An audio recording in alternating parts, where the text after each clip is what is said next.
we're going to Bradley class, and we've been going for the past 10 weeks, and we've learned a lot.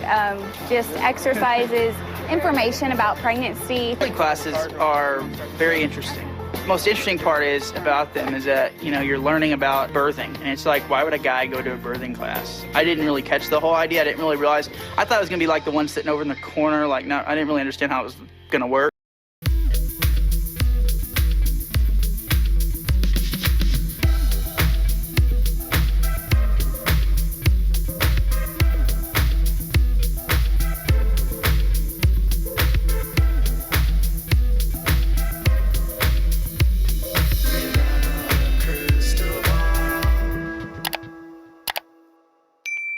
Hey everyone, it's Katie from Without a Crystal Ball. It's Wednesday, January 11th, 2023, and I am going to be diving in here on what's going on with Josh Duggar in Seagoville. There was a new report that was put out by The Sun, and then I have a contradictory report that was written by someone that's in the facility with Josh, and I wanted to just juxtapose the two and have you guys decide how you feel on it. The juxtaposition of having two points of view is something that's not lost on me, and it's something I'm learning all about because I'm currently reading Spare by Prince Harry, an intimate peek into his life, and I've really never before seen book written by a royal where you get a really stark understanding of what it's like to grow up in a royal family and everything that goes with it. And while there's some things that you're like, wow, I can really empathize with him. And then there's other parts where I'm like, oh, Harry, why did you say that? I've learned that there's nothing about this man and his wife that isn't divisive. And so I've been sort of sharing along the way my thoughts about what I learned about Harry, about Meghan, and the entire situation. It's an incredibly complex thing. And I'm by no means a monarchist at all. But if you haven't checked out the book, if you want to indulge, and if you are into that kind of stuff, I would say pick it up. I don't think the book is going to make you like him more if you already don't like him, and I don't think the book is going to make you like him less necessarily if you like him already. If you're like me and you're in the middle, I feel like there's going to be parts where you really, really like him, and there's going to be parts where you really, really don't like him. And that's where I continue to stand with Prince Harry. But let's talk about this topic with Josh Duggar, and that is Seagoville a safe place for him to be? Well, it depends on who you're talking to. It also depends on what you're looking at in the grand scheme of the system that is the BOP. There's been lots of salacious reports that's been put out by The Sun about some negligence because Seagoville is being sued by a couple people that are in there. Now, I have to preface this by stating that's what happens in these facilities. They get sued. And a lot of times they get thrown out because they're, by people that are not necessarily always being super truthful. Now, sometimes there is truth to what's happening there, but not all claims brought in court are actually truthful, if that makes sense.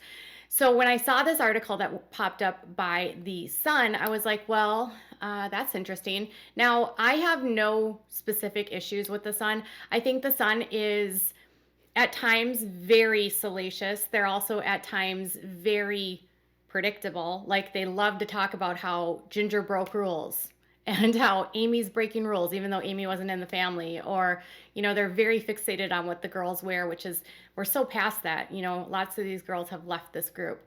But when it comes to Josh and his situation, I remember they called the house that he stayed in during bail a mansion, which was like 2,000 square feet. They kind of over-exaggerate and overinflate houses. They've called Ginger's house a mansion, which is 1,800 square feet. And now here, with this facility that's in Seagoville, they're calling it like hell. And I wouldn't call it hell when you compare it to other facilities in this world. It's actually kind of cushy. And that's what an inmate of his had to say. So let's dive into today's topic of Josh's hell. Before we dive into today's topic, can you do me a big favor and give this video a thumbs up? Also subscribe to my channel if you have not yet subscribed, and turn those notifications on by clicking on the bell so you never miss a video. And as always, leave some comments. So the article that was published by The Sun is sort of making the rounds through the tabloids. And a lot of times I kind of ignore some of the stuff that's put out about the Duggars because I have so many of my own sources that I don't always have to follow the stories that are being reported on in regards to the Duggars, because I have my own stories that I can share. This one I wanted to address because I think it's a little bit misleading, and I want to sort of juxtaposition it against what an article that Showbuzz Cheat Sheet actually found, and I actually seem to like their coverage a lot of the Duggars. So the article, it says Duggar in danger. Inside his prison HE double hockey sticks as fellow inmates live in fear over near fights, like near end of life fights and medical neglect.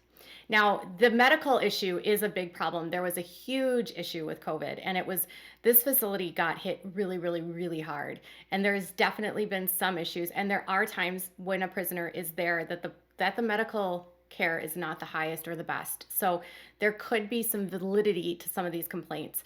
But we have to preface it with, it's a facility, so there's going to be good experiences, there's going to be bad experiences, and we also have to preface it that these people are there for a reason. That doesn't mean they need to be treated terribly. They should be treated with dignity and respect, but at the same time, they're not there to be at Club Med. So they seem to uncover a couple lawsuits. Now, I will preface this as well. When you go search on a PACER, which is the website that the government puts out for all federal cases, you will consistently find writs of habeas corpus or various claims against wardens by inmates. And generally, these are outlandish claims that are so false, and they lash out and they make crazy stories about the way that they're treated, and they end up getting thrown out of court because they're not true. So just because someone puts something in writing and puts it into a lawsuit doesn't mean it's factual.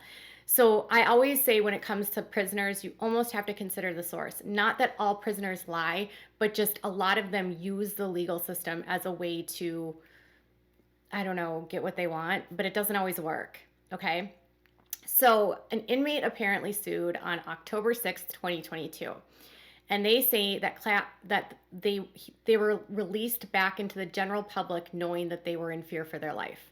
They said that on July 27th, 2022, which was a couple weeks after Josh arrived, he says, "I was hurt with a lock by an inmate who was paid by other inmates to do the harming." So there was a lock, I think, for a locker probably, and they say that another inmate had paid them to hurt him. And they said that they were seen by a medical team and placed in the special housing unit, and that's a highly secured area. That's where Josh went for the first few days. The complaint says, "I informed staff I am in fear for my life and I can't stay here. On September 16th, I was released back into the general public to only have my life hurt again." And he says that he's requesting monetary value for all the suffering that has occurred by gross negligence of the staff in this situation. It says the case was dismissed by a judge because the inmate failed to respond to the court's questionnaire despite being given ample time to do so. So again, like I said, just because they brought this complaint over, the prisoner didn't follow through, and whether or not there was actual claims here that were valid doesn't matter to the Sun, I guess. They still want to go with this, that like this prisoner made this claim, so clearly it's an unsafe place. Now listen, there are things that happen, there are fights, but the fights in this specific facility are significantly lower than any other facility because it's a low security prison. This means that if you do get into a fight in a facility like this, you can actually be moved to a higher security facility, meaning you lose privileges. So there's incentive here for prisoners not to hurt one another. There's also not a lot of gangs there, so there's not as much like people getting into fights because of that. And it's a secured facility for individuals that are high profile as well as SOs. So it's a different kind of yard. It's a yard where everyone is supposed to get along. And I've talked to people there that have said that it's the kind of community that if you do something that's bad, you'll get in trouble and you'll get moved to a different facility. So the incentive is do your time, behave, and you can stay here and have these privileges. So they found a second complaint which says that the prison on October 25th for deliberate indifference to his mental and physical needs, for failure to provide him his prescribed medication for 31 days while he was confined to the special housing unit at BOP staff. And he claims that the pharmacy showed that he did not receive his medication while he was in the special housing unit after he put in requests 5 days a week. he's requesting $760,000. Apparently, they have not responded to comments. So it's not clear what the medication was, but I can tell you based on my own situation is that there are lots of shortages right now for a lot of different medications, and it sucks super bad. There's a ton of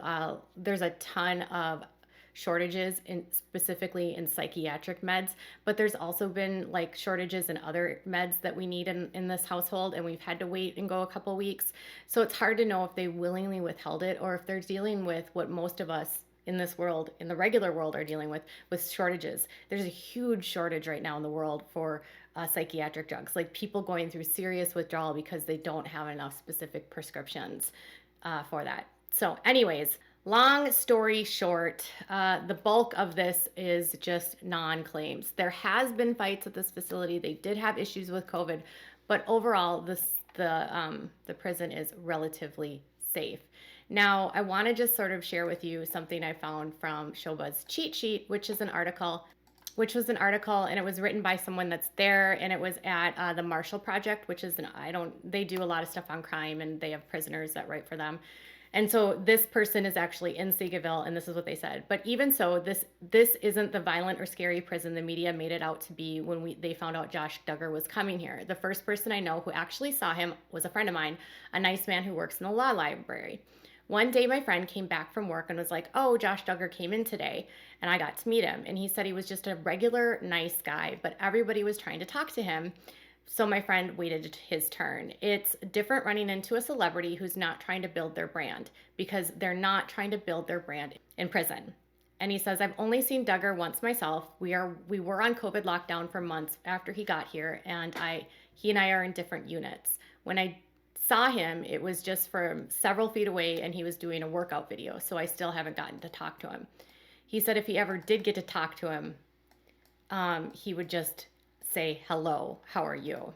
As far as like if the media coverage has been representative of what he's going to experience, one thing that he said is, here's the thing with celebrities. They generate all this outside of attention. About a week or two before Josh showed up here, we started seeing this media coverage about how he was going to get help in an SO treatment program. But he probably won't get treatment until his end of his sentence of 12 years and 7 months, because the BOP isn't really interested in helping people. They're just trying to make it appear like they're mitigating the risk that some of us may pose.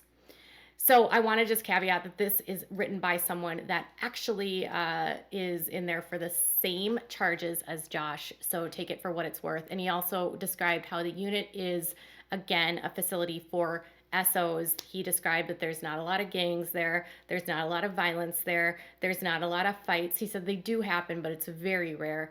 And he said because of it being a special yard, like I told you from the other inmates I've talked to, that it's not this like dungeon that people would want you to believe. Federal prison is so much different than state prison. He was probably dealing with worse accommodations when he was in county than he is now. He lives in a pod. He has probably anywhere from 10 to 5 roommates, depending on what size room he's in. He's got freedom to roam around on his unit during the day. He may or may not have a job. He might be taking classes. He may not be taking classes. He said he was doing a workout video when he saw him. So here's the thing.